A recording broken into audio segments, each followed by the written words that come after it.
ഈ മാസത്തത് കംപ്ലീറ്റ് ആയിട്ടുണ്ട്. ഇനി അടുത്ത മാസം നോക്കാം. ഹലോ രാജേഷ്, ഞാൻ റോണി. ഞാൻ ഈ കമ്പനിയുടെ പുതിയ റീജിയണൽ ഹെഡാണ്. ഇനി മുതൽ രാജേഷ് ചെയ്യുന്ന സെയിൽസ് റിപ്പോർട്ടുകൾ ഒക്കെ എന്നെ കാണിക്കണം, കേട്ടല്ലോ? Okay sir. സാറിന് ലാപ്ടോപ്സിന്റെ സെയിൽസിനെ കുറിച്ച് എന്തെങ്കിലും സംശയമുണ്ടെങ്കിൽ ചോദിച്ചോളൂ, ഞാൻ പറഞ്ഞു തരാം. ഹലോ, എനിക്ക് MBA ഒക്കെ ഉണ്ട്. എനിക്ക് ലാപ്ടോപ്സ് വിൽക്കാൻ രാജേഷിന്റെ സഹായമൊന്നും വേണ്ട. അല്ല രാജേഷ്, ഈ കസ്റ്റമർ ചോദിച്ച ലാപ്ടോപ്പിന്റെ പ്രോസസ്സറും റാമും ഒക്കെ എവിടെയാ നോക്കുന്നത്? ഈ റിപ്പോർട്ട് എങ്ങനെയാ സബ്മിറ്റ് ചെയ്യുന്നത്?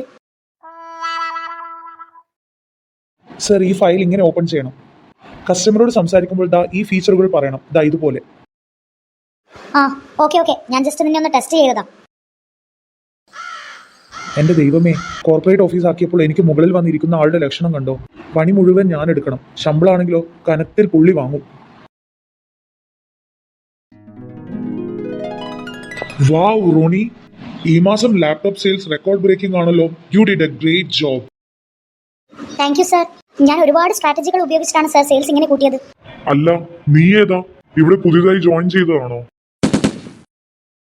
അല്ല സർ, ഞാൻ കഴിഞ്ഞ 16 വർഷമായി ഈ കമ്പനിയിൽ ലാപ്ടോപ്പ് വിൽക്കുന്ന രാജേഷാണ്.